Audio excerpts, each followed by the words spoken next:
सुप्रियो भट्टाचार्य ने लगाया आरोप, चुनाव जीतने के लिए जांच एजेंसियों को टूल्स की तरह इस्तेमाल कर रही है बीजेपी। जेएमएम के केंद्रीय महासचिव और प्रवक्ता सुप्रियो भट्टाचार्य ने बीजेपी पर हमला करते हुए कहा कि चुनाव को जीतने के लिए ये लोग एजेंसियों को टूल्स की तरह इस्तेमाल कर रहे हैं। सुप्रियो ने कहा कि उन्होंने 5 दिन पहले ही ये बात कही थी कि बीजेपी के राजनीतिक फेलियर के कारण उनको एजेंसियों का सहारा लेना पड़ रहा है। बीजेपी उन्हें अपना टूल किट की तरह इस्तेमाल करना चाहती है। सुप्रियो ने कहा कि मैं जांच एजेंसी से पूछना चाहता हूं कि आप समय कैसे चुनते हैं और पात्र कहां से लाते हैं।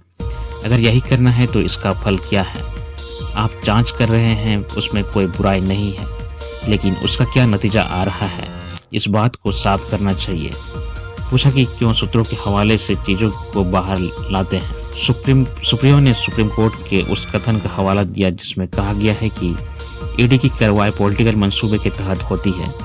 सुप्रियो ने बीजेपी पर हमला करते हुए कहा कि उनके पास आज कोई मुद्दा नहीं है। इतने समय के बाद साबित हो गया है कि ये लोग घुसपैठ पर नहीं बोल सकते और ना ही परिवारवाद पर कुछ कर सकते हैं। उन्होंने कहा कि बार बार पूछने के बाद भी केंद्र सरकार ये नहीं बता रही है कि घुसपैठ कहां से हुई है। मिथिलेश ठाकुर ने कहा, भाजपा की सरकार बनने पर बंद हो जाएंगी सभी कल्याणकारी योजनाएं। गढ़वा विधानसभा क्षेत्र की विभिन्न पंचायतों से भाजपा, बसपा एवं अन्य राजनीतिक दलों को छोड़कर 500 से अधिक लोगों ने मंगलवार को झारखंड मुक्ति मोर्चा का दामन थाम लिया है।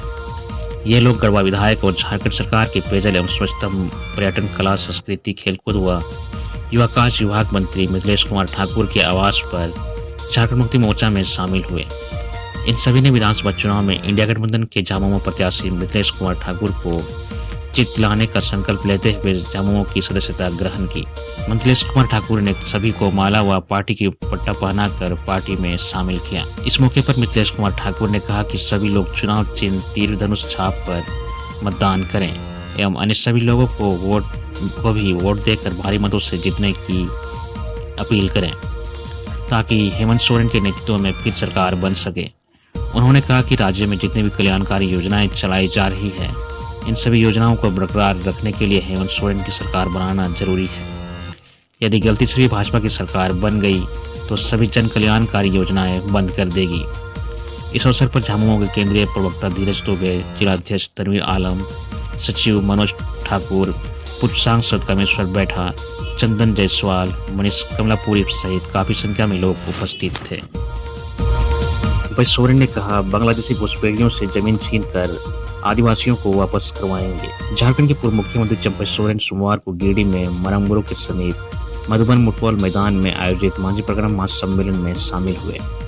वहां उन्होंने जनता को संबोधित करते हुए आदिवासी समाज को एकजुट होकर बांग्लादेशी घुसपैठियों के खिलाफ संघर्ष करने का आह्वान किया। उन्होंने कहा कि जिस माटी, रोटी एवं बेटी तथा जल, जंगल व जमीन की रक्षा के लिए वीर सिद्धू कान्हू, चांद भैरव, फूलो झानो एवं बाबा तिलका मांझी ने अंग्रेजी हुकूमत के खिलाफ संघर्ष किया था, आज वहां हमारे समाज की जमीन पर घुसपैठिया कब्जा कर रहे हैं। हमारी बहु बेटियों की अस्मात खतरे में है। कई गांवों से आदिवासियों का अस्तित्व समाप्त हो गया है। यह देखकर खून खोलता है कि हमारे जाहिर थान, मांझी थान तथा अन्य धार्मिक स्थलों पर भी अवैध कब्जा हो रहा है। उन्होंने कहा कि हमारे पूर्वजों ने अंग्रेजों को झुका दिया था और आज तो हम पढ़ लिख चुके हैं, अपने अधिकारों को समझते हैं। हम आदिवासी इस भूमि के असली मालिक हैं। मुख्यमंत्री हेमंत सोरेन के खिलाफ बरहेट से बीजेपी प्रत्याशी कमालियल हेम्ब्रम ने किया नामांकन। भाजपा प्रत्याशी कमालियल हेम्ब्रम ने मंगलवार को बरहेट विधानसभा सीट के लिए नामांकन कर लिया है। उन्होंने 2 सेट में अपना नामांकन पर्चा दाखिल किया। बरहेट विधानसभा सीट पर 20 नवंबर को वोटिंग होगी। नामांकन पत्र दाखिल करने के बाद मीडिया से बात करते हुए कमालियल हेम्ब्रम ने कहा कि बारिश हो चुकी है, कीचड़ भी हो गया है, बस इसमें कमल खिलने की तैयारी है। इस बार बरहेट में कमल का खिलना तय है। उन्होंने कहा कि जीत के प्रति वे अब पूरी तरह से आश्वस्त हैं। उनके सामने बहुत बड़ी चुनौती है, लेकिन उन चुनौतियों के सामने बरहेट विधानसभा क्षेत्र की जनता खड़ी है। कमालियल हेम्ब्रम ने कहा कि बरहेट में मूलभूत सुविधाओं की कमी है, यह उनका चुनावी मुद्दा है। क्षेत्र की जनता को पानी और अच्छी सड़क तक नसीब नहीं है। बिजली और स्वास्थ्य सेवा का भी हाल बेहाल है। उन्होंने कहा कि पार्टी के शीर्ष नेतृत्व ने जैसे छोटे सिपाही पर जिस तरह की भरोसा जताया है, वे उस भरोसा पर पूरी तरह से खरा उतरेंगे। यह सीट जीतकर वे पार्टी को झोली में डालेंगे। आईएएस अधिकारी विनय चौबे समेत कई ठिकानों पर ईडी ने की छापेमारी। धनतेरस की सुबह सुबह ईडी की टीम रांची के कई स्थानों पर छापेमारी कर रही है। रांची में दर्जनों ठिकानों पर ईडी ने दबिश दी है। आईएएस अधिकारी विनय चौबे, उत्पाद सचिव गजेंद्र सिंह समेत कई रसूखदार के ठिकानों पर अहले सुबह ईडी की टीम पहुंची है। छापेमारी में दस्तावेज और डिजिटल उपकरणों को खंगालने में लगी हुई है। जानकारी के अनुसार शराब नीति घोटाला मामले में ईडी यह छापेमारी कर रही है। गौरतलब है कि इससे जुड़े मामले में छत्तीसगढ़ में भी यहां के अधिकारियों से पूछताछ की गई थी। बता दें कि छत्तीसगढ़ पुलिस को आर्थिक अपराध शाखा ने पहले ही इस मामले में उत्पाद विभाग के तत्कालीन सचिव विनय कुमार चौबे और संयुक्त सचिव गजेंद्र सिंह के खिलाफ प्राथमिकी दर्ज की थी। रांची के विकास कुमार ने एफआईआर दर्ज कराने को लेकर आवेदन दिया था, जिसके बाद रायपुर के प्राथमिकी दर्ज हुई। आवेदन में कहा गया था कि शराब घोटाले की पूरी साजिश रायपुर में ही रची गई थी और आबकारी नीति में फेरबदल कराया गया था। झारखंड विधानसभा चुनाव में एग्जिट पोल पर चुनाव आयोग ने जारी किए सख्त निर्देश। झारखंड विधानसभा चुनाव में एग्जिट पोल पर चुनाव आयोग ने सख्त निर्देश जारी किए हैं। 29 अक्टूबर को चुनाव आयोग ने इस संबंध में एक अधिसूचना जारी की है। भारत निर्वाचन आयोग की ओर से जारी इस अधिसूचना में कहा गया है कि झारखंड में 15 अक्टूबर को विधानसभा चुनाव की तारीखों की घोषणा हुई। इसके साथ ही राज्य में आदर्श आचार संहिता लागू हो गई है।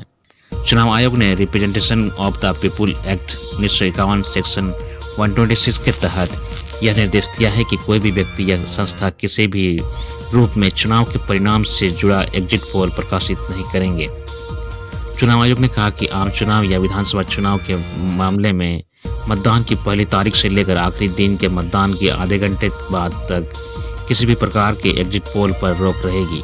वहीं उपचुनाव के मामले में मतदान शुरू होने से लेकर मतदान खत्म होने के आधे घंटे बाद तक किसी प्रकार का एग्जिट पोल प्रकाशित नहीं किया जा सकेगा।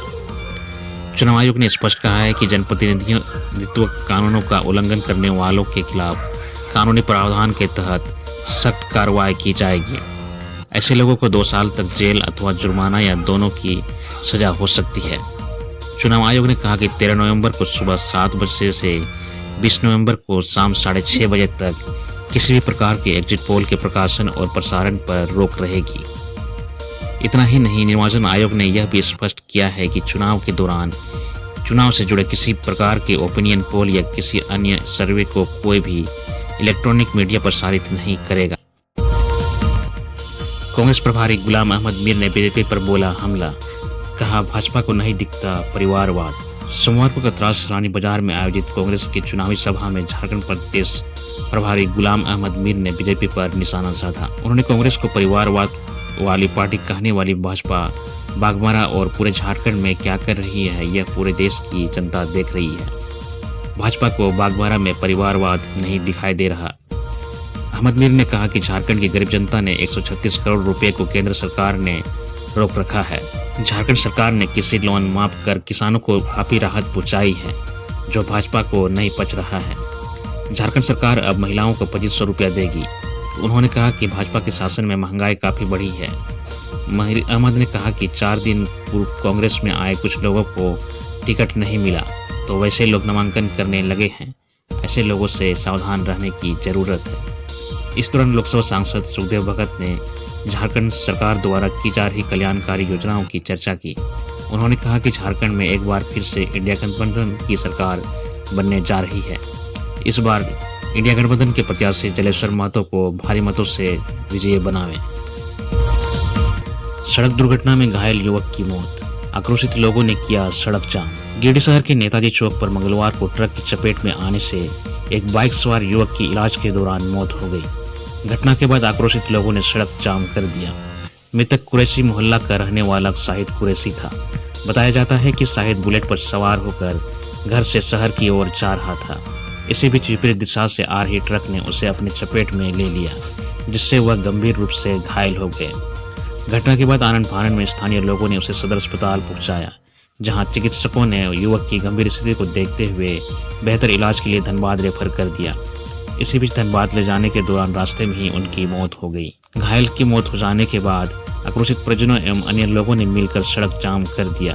सड़क जाम की सूचना पर नगर थाना प्रभारी शैलेश प्रसाद भी पुलिस जवानों के साथ घटनास्थल पहुंचकर मामले की जानकारी ली।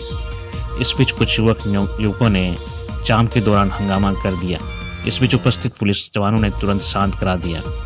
बाद में सड़क जाम की सूचना पर सदर विधायक सुदीव्य कुमार सोनू, सदर डीएसपी नीरज सिंह, सदर एसडीपीओ जीतवाहन उरांव समेत कई पुलिस अधिकारी मौके पर पहुंचे और आक्रोशित को समझा बुझा कर सड़क जाम हटवाया, जिसके बाद पुलिस ने शव को जब्त कर पोस्टमार्टम के लिए सदर अस्पताल भेज दिया है।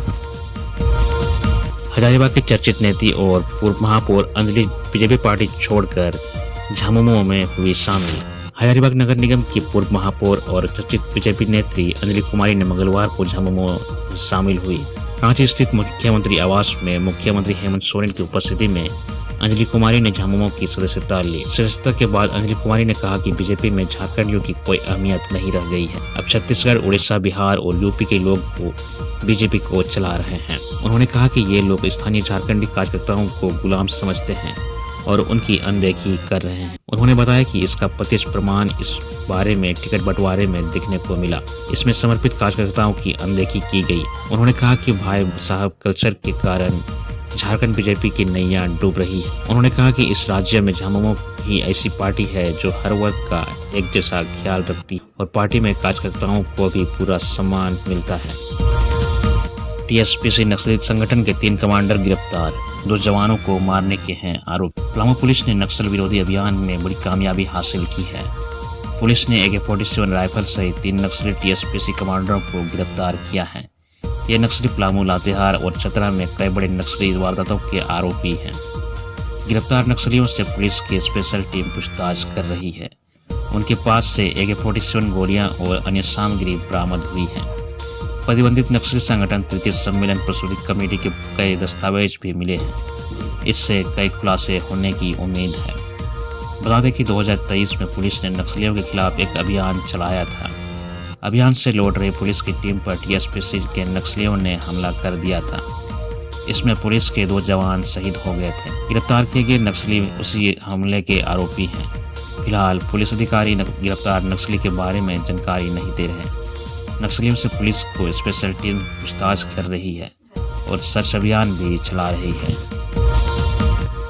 बाइक चोर गिरोह का हुआ पर्दाफाश, लूट के सामान के साथ 3 चढ़े पुलिस के हत्थे। गिरिडीह के देवरी थाना क्षेत्र के जलखोरियाडी में मां डिजिटल स्टूडियो वस्त्रालय श्रृंगार स्टोर में हुई लूट के मामले में 3 अपराधियों को पुलिस ने गिरफ्तार कर लिया है। पकड़े गए अपराधियों के पास से लूटा गया जेवरात में चांदी का पायल, एक अंगूठी, बलिया, सोने का नथिया व मोती का एक माला को तथा लूट की घटना में इस्तेमाल एक बाइक भी बरामद किया गया है। खोरी महुआ के एसडीपीओ राजेंद्र कुमार प्रसाद ने बुधवार को देवरी थाना में प्रेस कॉन्फ्रेंस आयोजित कर मुक्त जानकारी दी। गिरिडीह के डीएसपी राजेंद्र प्रसाद ने बताया कि गिरोडी थाना की पुलिस के द्वारा कांड संख्या 131/24 के तहत बाइक चोर सरगना को पकड़ा गया था। पकड़े गए आरोपियों में मुफस्सिल थाना क्षेत्र के तुलसी कुमार दास से हुई पूछताछ में जलखरियाडी में हुई लूट का सुराग मिला। इसके बाद गांवा अंचल के इंस्पेक्टर भास्कर टोप्पो के नेतृत्व में छापेमारी टीम का गठन कर लूट की घटना में शामिल 3 अपराधी मुफस्सिल थाना क्षेत्र के पपरवा टाड़ के राजू कुमार दास, कोगड़ी गांव के राजेश दास और नेपाली एवं जमुआ थाना क्षेत्र के कुरुमटाड़ गांव छोटू सिंह को गिरफ्तार कर लिया गया है। लूट की इस घटना का मास्टरमाइंड सहित 2 अपराधी को गिरफ्तारी के लिए छापेमारी की जा रही है। अपराधियों को गिरफ्तार करने के लिए गठित टीम में इंस्पेक्टर भास्कर टोप्पो, देवरी के थाना प्रभारी सोनू कुमार साहू, जमुआ के थाना प्रभारी मणिकांत कुमार, हिरोडी के थाना प्रभारी धर्मेंद्र कुमार अग्रवाल, देवरी थाना के sub inspector Reshu Kumar Sinha, RC Santosh Yadav, Bhagirath Mahto, Jitendra Thakur, Vishnu Kapri आदि शामिल थे। पकड़े गए अपराधियों में छोटू सिंह का आपराधिक इतिहास रहा है।